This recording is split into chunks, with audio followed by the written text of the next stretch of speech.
नागपुर में आज मीडिया से बात करते हुए छत्तीसगढ़ के मुख्यमंत्री भूपेश बघेल ने बड़ा आरोप लगाते हुए कहा कि भारतीय जनता पार्टी भारत का संविधान बदलना चाहती है। साथ ही साथ उन्होंने देवेंद्र फडणवीस पर तंज कसते हुए कहा कि मुख्यमंत्री से उप मुख्यमंत्री बनने की यात्रा में व्यक्ति में तनाव बढ़ जाता है, जिसके कारण वे बचकानी बातें करने लग जाते हैं।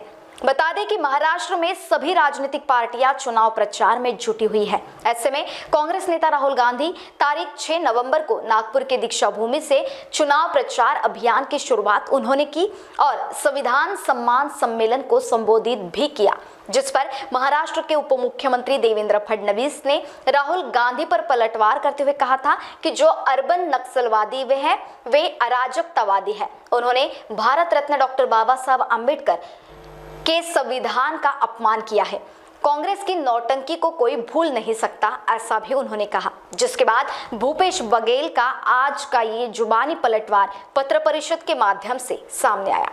महाराष्ट्र में महाचुनाव का पर्व चल रहा है। आप सबका इस अवसर पर मैं स्वागत करता हूँ और अभिनंदन करता हूँ।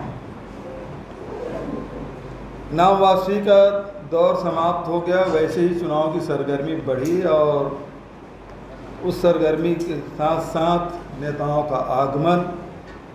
अभी राहुल जी दीक्षा भूमि आए थे, शरद पवार जी कल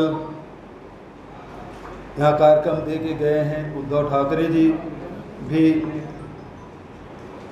इस विदर्भ में आए और लगातार चुनाव सरगर्मी बनी हुई है और कल हमारे राष्ट्रीय अध्यक्ष खड़गे साहब भी आने वाले हैं।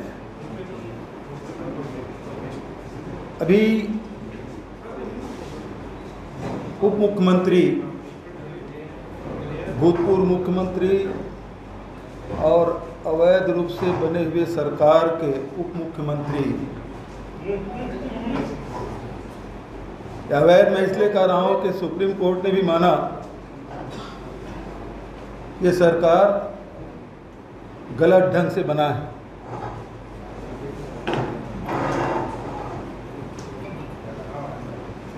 इसलिए मैं बात कर रहा हूं।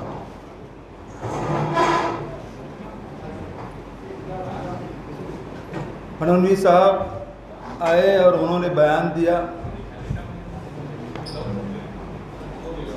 दो बात की चर्चा पूरे देश में है। एक राहुल जी के संविधान सम्मेलन जो लगातार देश के विभिन्न क्षेत्रों में जाकर, चाहे वो झारखंड हो, चाहे उत्तर प्रदेश हो, चाहे नागपुर हो, सभी जगह जाकर संविधान सम्मेलन कर रहे हैं। दूसरा, उन्होंने जो एक लेख लिखा जिसकी चर्चा खूब है और भारतीय जनता पार्टी दोनों इन कदमों से, राहुल जी के कदमों से बौखलाए हुए हैं। तो पहली बात मैं स्पष्ट कर देना चाहता हूं, संविधान सम्मेलन जब कर रहे हैं, संविधान की रक्षा की बात हो रही है, वो इसलिए भी कि भारतीय जनता पार्टी लगातार संविधान बदलने की बात की। लोकसभा के चुनाव में तब से मामला उठा और दबी जुबान तो नहीं, खुले तौर पर भारतीय जनता पार्टी ने संविधान बदलने की बात कही, उनके बहुत वरिष्ठ नेताओं ने बात कही और वहीं से दौर शुरू हुआ और उसके कारण से आपने देखा एक संविधान की रक्षा अपने आप में बड़े मुद्दे के रूप में पूरे देश में देखा गया है।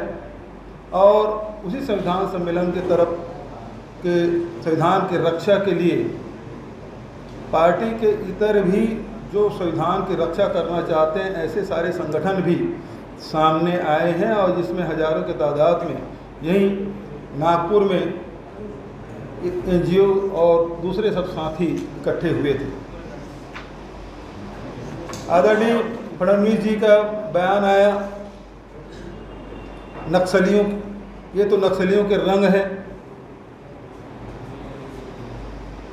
तो पहली बात तो ये है कि लाल रंग से फडणवीस जी को तकलीफ क्यों हो रही है? लाल रंग तो माता की चुनरी का भी रंग लाल है। हनुमान जी लाल देह लाली लसन और उधर लाल लंगूर, वो भी लाल है। खुसरो जी की जो गीत है बहुत प्रसिद्ध है, लाली मेरे लाल की जित देखूं तित लाल, लाली देखन मैं गई मैं भी हो गई लाल। सूरज उगता है तब उसका रंग लाल, डूबता है तब रंग लाल। अभी छठ पूजा में डूबते सूरज को अर्घ दिया गया, कल की बात है। तो लाल रंग से इतनी तकलीफ क्यों है? और दरअसल में मुख्यमंत्री से उप मुख्यमंत्री बनने का जो सफ़र है उसमें फडणवीस जी फ्रस्ट्रेशन में है, और फ्रस्ट्रेशन में जब आदमी आता है तो फिर उलझुल बात करने लगता है। यह उसी प्रकार की बात है। दूसरी महत्वपूर्ण बात यह है कि जो राहुल जी ने जो लेख लिखा और उसकी प्रतिक्रिया आई कि इस देश के संपदा में, इस देश के विकास में, इस देश के निर्माण में सबका योगदान है। जब निर्माण में सबका योगदान है तो उस खजाने में हिस्सेदारी भी पूरे देश के लोगों का होना चाहिए, एक दो व्यक्ति के हाथ में नहीं होना चाहिए।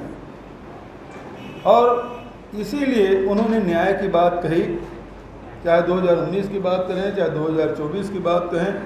आज महंगाई बेरोजगारी से सारे लोग जूझ रहे हैं, तो एक नया रास्ता कैसे आम जनता अपने जीवन सम्मानजनक ढंग से जी सके और इसके लिए आर्थिक रूप से सुदृढ़ हो, मजबूत हो, इसके लिए उन्होंने न्याय योजना की बात कही। पिछले लोकसभा में 1 लाख रुपए तक के महिलाओं को देने की बात, हर साल देने की बात भी उन्होंने की। तो ये योजना इसलिए लाई गई कि क्योंकि भारतीय जनता पार्टी के सरकार में चाहे वो किसान हो, चाहे मजदूर हो, चाहे गांव के रहने वाले हों, शहर के रहने वाले हों, सारे लोग इससे त्रस्त हैं, जूझ रहे हैं, महंगाई से भी और बेरोजगारी से भी। महान्यूज 7 के लिए bureau report Nagpur. Integrity super specialist hospital and research institute of Nagpur अब नागपुर में अत्याधुनिक सुविधाओं के साथ ICU, modular operation theatre, maternity surgery and laparoscopy surgery, orthopaedic and joint replacement, dialysis unit, pathology and pharmacy. Our address: Vinoba Nagar, Kharbi Ring Road, Nagpur. Our contact: 8668792352 9801980100.